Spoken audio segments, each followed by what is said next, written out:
called Philosophical Fragments.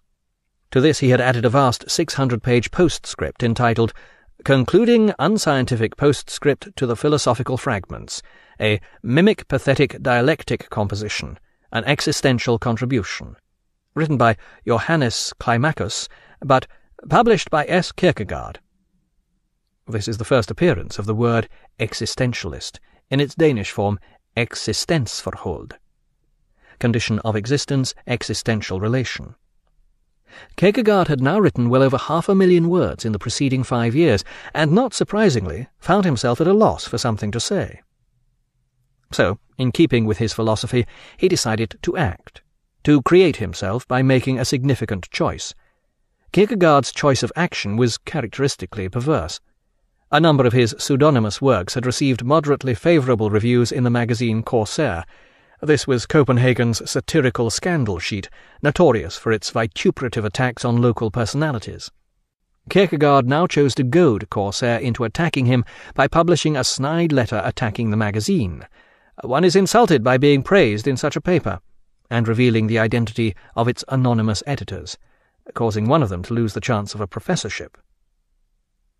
The result was predictable. For several months, every issue of Corsair contained material attacking Kierkegaard and his pseudonyms.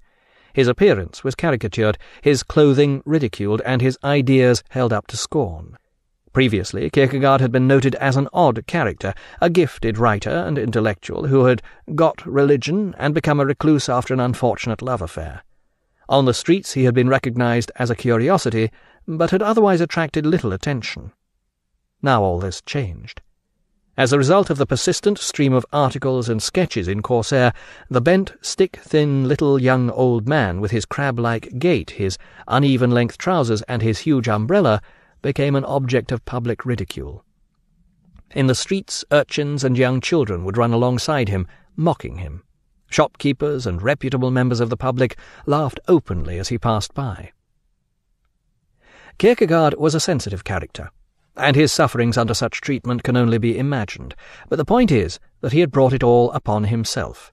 He'd known exactly what he was doing. One hires Corsair to make abuse, just as one hires an organ grinder to make music. So why did he do it? As one would expect with such a mixed-up character, the answer is far from simple. There's no doubt that this was a manifestation of the same martyr complex that had led him to taunt the older boys at school. There's no doubt also that the public neglect of his work had something to do with it. Kierkegaard was now 33 years old, yet he was still barely known as a writer.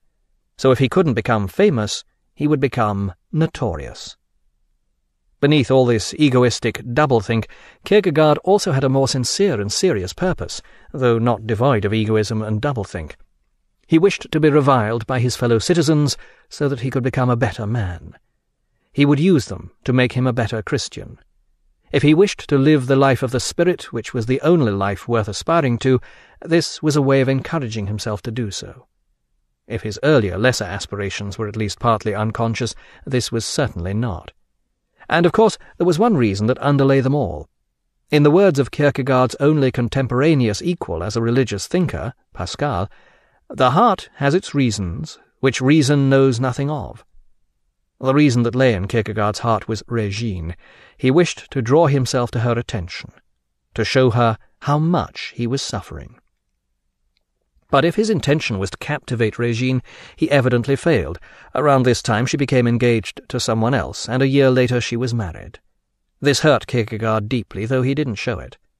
What did show was the premature aging in his wizened features. The intense years of suffering, asceticism, isolation, and constant mental exertion were beginning to take their toll.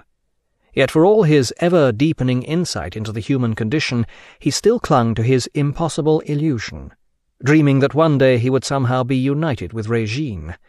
On Sundays they still noticed each other in church. In April 1848, Kierkegaard had a religious experience. "My whole nature is changed," he wrote in his journal.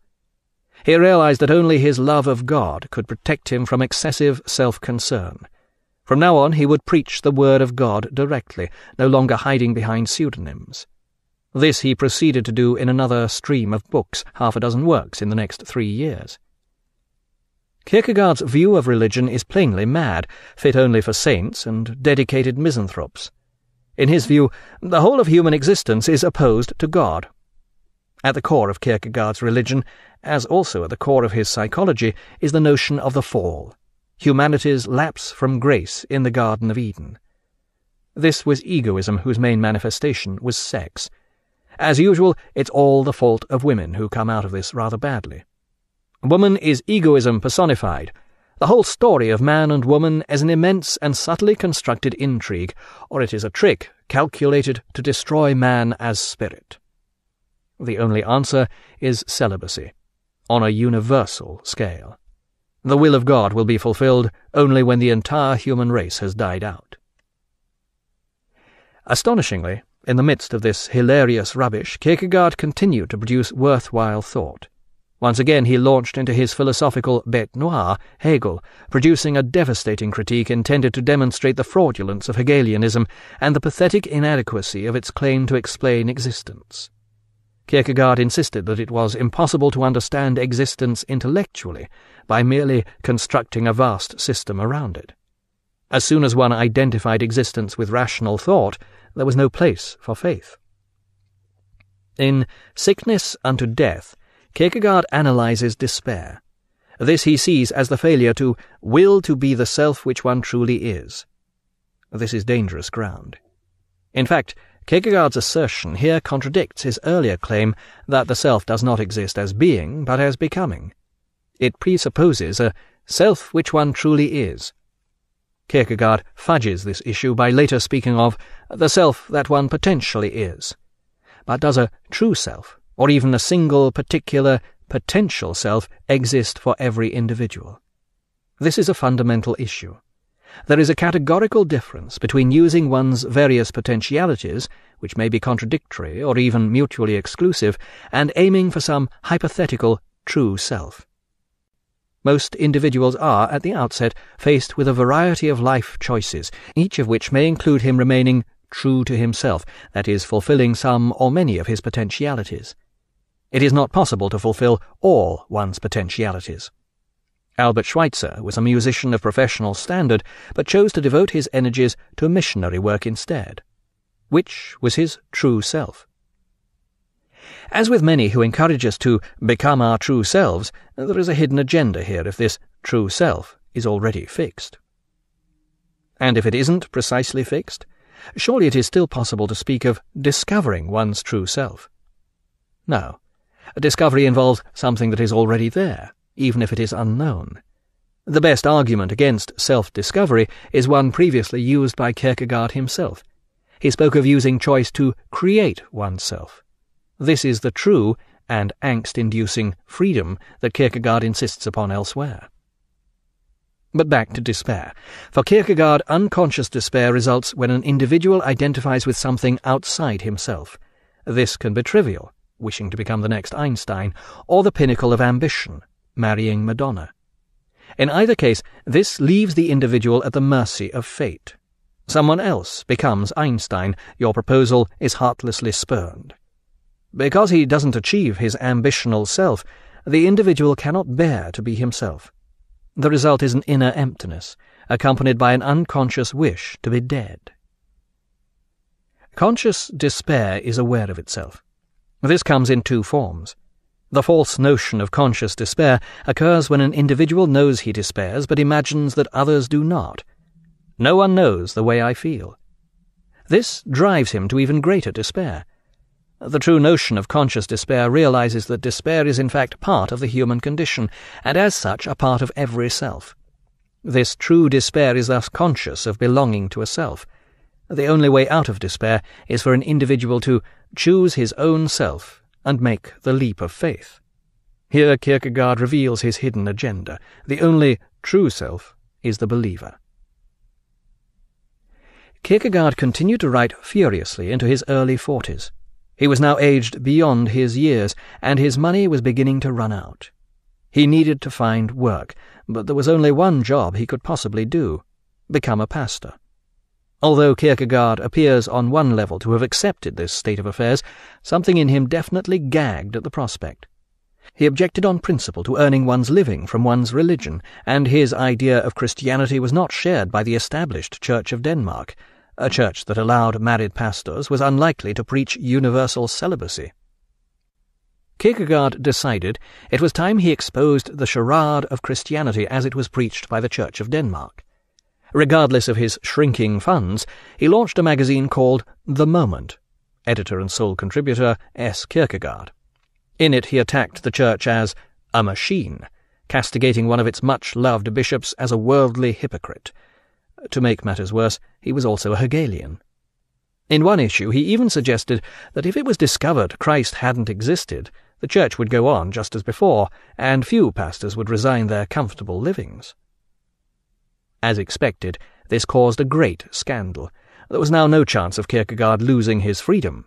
Any employment as a pastor was out of the question.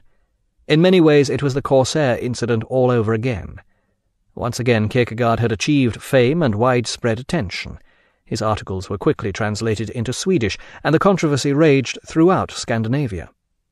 The world was paying him what he felt, consciously or unconsciously, was his due.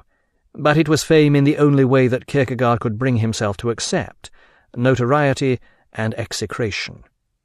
At the same time, it's not difficult to see an echo here of the young Kierkegaard Sr. cursing God on his hill in Jutland, and of course it once again drew him to the attention of Regine. Regine's husband had recently been appointed governor of the Danish West Indies, 3 tiny Caribbean islands. Kierkegaard almost certainly heard of this. How much it prompted the launching of The Moment can only be guessed. In April 1855, on the morning of her departure to the West Indies, Regine contrived to encounter Kierkegaard in the street. She paused and said quietly to him, "God bless you. May things go well for you." Kierkegaard raised his hat, politely exchanged greetings, and they passed on their separate ways. This was the first time they had actually spoken since their broken engagement 14 years earlier. It was to be the last time they set eyes on each other. Increasing frailty, combined with the stress of conducting his campaign against the Church, soon took its toll on Kierkegaard's health. 7 months after Regine had departed for the West Indies, Kierkegaard collapsed on the street and was taken to the hospital. He used the last of his money to pay the printer for the next edition of The Moment. Weak and in despair, whose topography he knew in such detail, he lost the will to live. But he never lost his faith. Those who saw him remarked on the radiant eyes that enlivened his emaciated face and his air of serenity. Within a month he died on November the 11th, 1855. In his will he left his few possessions to Regine. Kierkegaard's funeral attracted an unexpectedly large crowd, with students competing to act as his pallbearers. Just as Kierkegaard would have wished, a scandalous incident occurred at the graveyard.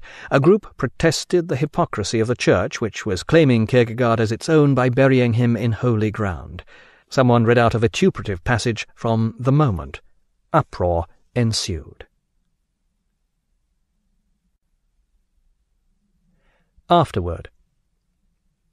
Kierkegaard was soon forgotten. Not until early in the 20th century did interest in his work begin to spread. His ideas became influential in Germany, where they were seen as a form of philosophical parallel to the newly emerging Freudian psychoanalysis. Kierkegaard's ideas were developed by Husserl, the founder of phenomenology, who attempted, unsuccessfully, to make the philosophical analysis of consciousness into a rational science. As is often the case with philosophic failure, this attempt proved philosophically stimulating and fruitful. Kierkegaard's ideas were taken a stage further by Husserl's pupil and fellow German Heidegger, whose influence over 20th-century European thought remains paramount, despite his personal disgrace through compromise with the Nazis. Many referred to this new philosophy as existentialism, and Kierkegaard was generally regarded as its founder. Existentialism is the only Western attempt at an irrational philosophy. No one questions its success as such, only whether such a thing is possible in the first place. Unlike reasonable philosophies, past or present, existentialism is purely subjective. This should make it difficult to argue with an existentialist, but this has not turned out to be the case. Existentialists are famous for their arguments with one another. As with Kierkegaard, being, existence, takes precedence over knowledge, rationality. This philosophy was to be developed to its zenith, or nadir, by Sartre, who spent much of his existence studying his existence in left-bank cafes. The name existentialism has a curious history. After being inadvertently invented by Kierkegaard, it was forgotten, then revived by the Germans, then disowned. Both Husserl and Heidegger